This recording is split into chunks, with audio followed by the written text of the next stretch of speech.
Hello everyone, welcome to learning science. आज का हमारा टॉपिक है when polar molecule is placed in a non uniform electric field. आज हम देखेंगे कि जब हम पोलर मॉलिक्यूल को नॉन यूनिफॉर्म इलेक्ट्रिक फील्ड में रखते हैं तब क्या होता है। तो सल्यूशन यहाँ पर दिया है। फिगर जो है वो सेम होगा लेकिन जो इलेक्ट्रिक फील्ड है वो अलग होगा। ये जो दो चार्जेस है उस पे अलग इलेक्ट्रिक फील्ड पड़ेगी। तो हम टोटल फोर्स निकालेंगे डाइपोल पे। पोलर मॉलिक्यूल का डाइपोल होता है या इसका पोल्स है तो ये एक डाइपोल है। तो लिखते हैं net force acting on the polar molecule. जो टोटल फोर्स पोलर मॉलिक्यूल पे पड़ेगी वो कितना होगा। सपोज हमारे पास दो चार्जेस है और उन दोनों के बीच में जो डिस्टेंस है वो 2L है और उसे हमने इलेक्ट्रिक फील्ड में रखा है। तो इस इलेक्ट्रिक फील्ड के वजह से प्लस Q चार्ज पे फोर्स पड़ेगी जो कि इलेक्ट्रिक फील्ड के डायरेक्शन में होगा और माइनस Q चार्ज पर भी फोर्स पड़ेगी जो कि इलेक्ट्रिक फील्ड के ऑपोजिट डायरेक्शन में होगा।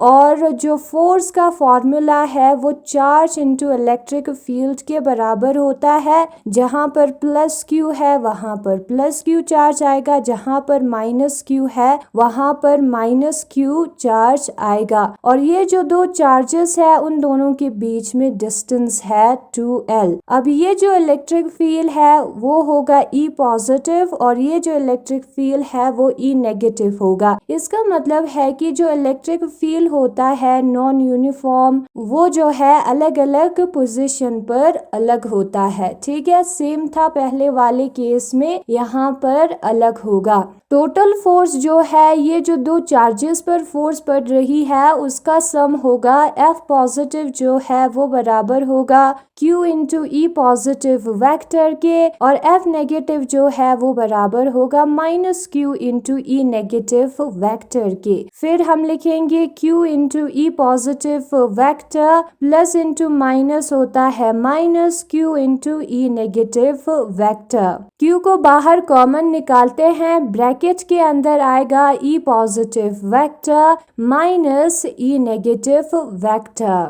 अब ये जो टर्म है E पॉजिटिव वेक्टर और E नेगेटिव वेक्टर वो कितना होता है, वो बराबर होता है DE वेक्टर के। ठीक है, DE वेक्टर जो है वो हमारा बराबर होता है E positive vector minus E negative vector के। और ये है हमारा इक्वेशन नंबर फर्स्ट। हम सपोज करते हैं, हम मानते हैं कि हमारा जो डाइपोल है उसका लेंथ बहुत ही छोटा है। ठीक है, वो बहुत ही शॉर्ट है और हम ये भी मानते हैं कि जो 2L वेक्टर है जो कि हमारा डाइपोल है, डाइपोल का लेंथ है वो S वेक्टर के बराबर है।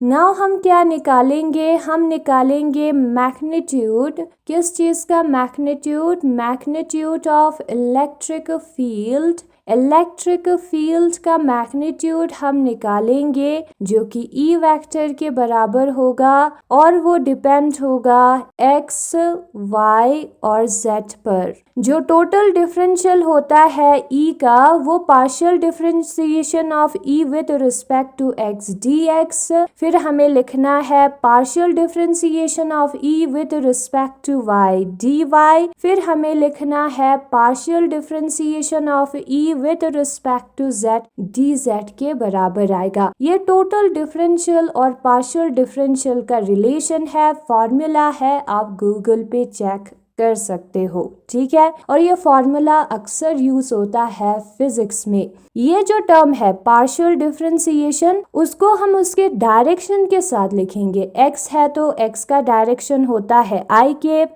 y है तो y का डायरेक्शन होता है j केप और k है कि z है तो हम k केप लिखेंगे। फिर उसके बाद यहाँ पर जो dx dy dz है उसके साथ भी उसका हम डायरेक्शन लिखेंगे। y है तो j केप आएगा और z है तो k केप आएगा और उनका डॉट प्रोडक्ट हम करेंगे। और जब हम डॉट प्रोडक्ट करते हैं तो i केप के जो आगे टर्म्स है उनका इंटू होता है, j केप के जो आगे टर्म्स है उनका इंटू होता है, k केप के जो आगे टर्म्स है उनका इंटू होता है, ऊपर वाला टर्म ही आएगा।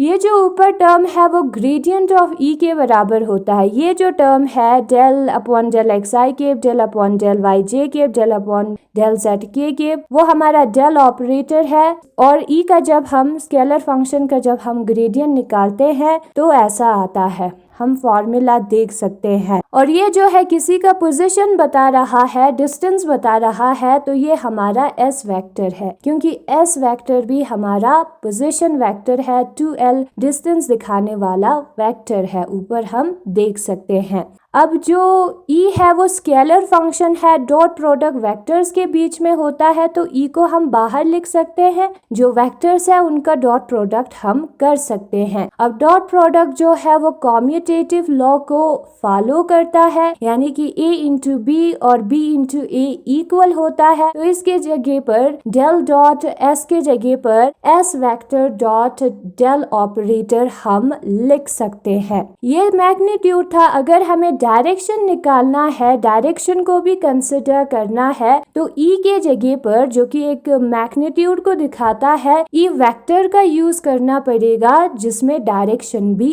आएगा। ठीक है, तो ये हमें डायरेक्शन वाला वैल्यू देता है और ये है हमारा equation number second. Using equation second and equation first, इस वैल्यू को हमें इक्वेशन नंबर फर्स्ट में यूज करना है। तो एफ वेक्टर जो है वो Q into D E vector के बराबर होगा। डी ई वैक्टर के जगह पर इस वाले वैल्यू को S vector dot del operator E vector हम लिखेंगे। क्यू इंटू एस जो है वो होगा क्यू एस वेक्टर, फिर हम डेल ऑपरेटर लिखेंगे, फिर हम ई वेक्टर को लिखेंगे। जो क्यू एस वेक्टर है उसको हमने क्यू इंटू किया है पहले, क्योंकि क्यू एस वेक्टर का इंटू मतलब होता है क्यू इंटू 2l वेक्टर का मल्टीप्लीकेशन, क्योंकि एस वेक्टर हमारा 2l है, जिसका मतलब होता है हमारा डाइपोल मोमेंट। तो इस टर्म से हमें डाइपोल मोमेंट मिलता है, इसलिए हम क्यू और एस वेक्टर को पहले इंटू कर सकते हैं।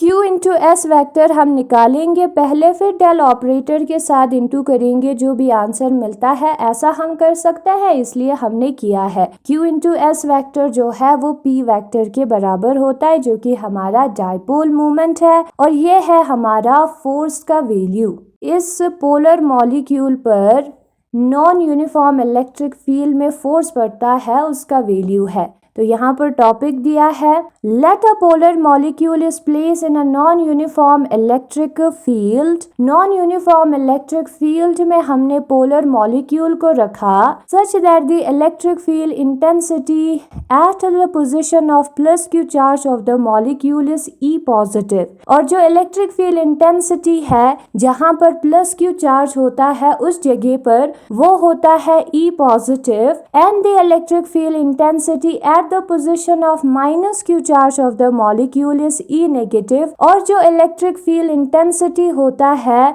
उस पोजीशन पर जहाँ पर माइनस क्यू चार्ज है वो है हमारा E negative. Then the net force acting on the polar molecule, फिर जो टोटल फोर्स इस पोलर मॉलिक्यूल पे पड़ेगा वो कितना होगा, F positive vector plus F negative vector होगा, और वो है हमारा F वेक्टर। F पॉजिटिव के जगह पर हम QE पॉजिटिव लिखेंगे, F नेगेटिव के जगह पर माइनस QE नेगेटिव लिखेंगे, Q को कॉमन बाहर निकालेंगे, E positive minus E negative के जगह पर हमें लिखना है DE वेक्टर। हम सपोज करते हैं कि हमारे पास एक पोलर मॉलिक्यूल है या डाइपोल है जो कि बहुत ही छोटा है, that is its length is very small, उसका लेंथ बहुत ही स्मॉल है, और उसको हम ऐसे भी लिख सकते हैं 2l vector is equal to S vector करके। Magnitude of electric field E depends on X Y Z. जो इलेक्ट्रिक फील्ड होता है उसका मैग्नीट्यूड एक्स वाई और जेड पोजीशन पर डिपेंड होता है। तो यहाँ पर अलग अलग पोजीशन पर इलेक्ट्रिक फील्ड अलग होगा, तो हमें पार्शियली डिफरेंशिएट करना है E को with respect to X D X, फिर वाई डी वाई, फिर जेड dz, और ये हमारा टोटल डिफरेंशियल ऑफ E का जो चेंज है E में, क्योंकि यूनिफॉर्म नहीं है इलेक्ट्रिक फील्ड, वो देता है। अब यहाँ पर जो डेल वाले टर्म्स है उसका हम डायरेक्शन लिखेंगे, और dx dy dz वाले टर्म्स है उसका हम डायरेक्शन लिखेंगे। x है तो i केप, y है तो j cab and so on. और जब हम इन दोनों का डॉट प्रोडक्ट करेंगे तो ऊपर वाला टर्म ही आएगा। डॉट प्रोडक्ट ऐसे ही होता है, ठीक है। और ये जो टर्म है वो क्या है, ये जो ब्रैकेट के अंदर टर्म है वो डेल ऑपरेटर ई के बराबर है। और ये जो डी एक्स आई केब डी वाई जे केब डी जेड के केब है वो हमारा एस वेक्टर है, क्योंकि ये भी पोजीशन बता रहा है, ठीक है।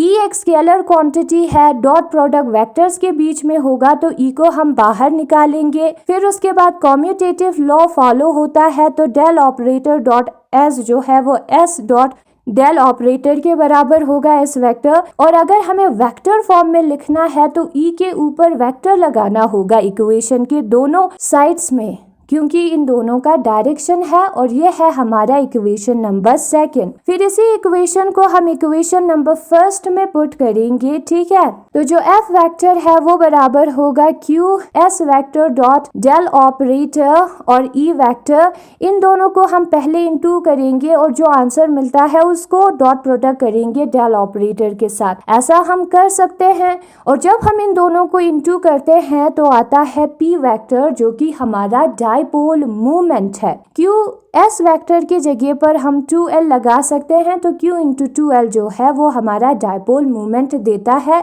और इससे हमें फोर्स मिलता है। Thus a polar molecule experiences a net force as well as torque। तो पोलर मॉलिक्यूल का टोटल फोर्स भी होता है और टॉर्क भी होता है। ये है उसका टोटल फोर्स और ये टॉर्क भी एक्सपीरियंस करता है, ठीक है। When placed in a non-uniform electric field, जब हम उसको नॉन यूनिफॉर्म इलेक्ट्रिक फील्ड में रखते हैं, it means in non uniform electric field, इसका मतलब है कि जब नॉन यूनिफॉर्म इलेक्ट्रिक फील्ड होता है, polar molecule has translational as well as rotational motion. Polar molecule आगे पीछे मूव कर सकता है, अपने पोजीशन को चेंज कर सकता है, जिसको हम ट्रांसलेशनल कहते हैं, और रोटेट भी करता है। ये फोर्स जो है पोजीशन में चेंज वाला ट्रांसलेशनल मोशन का फोर्स है, ठीक है।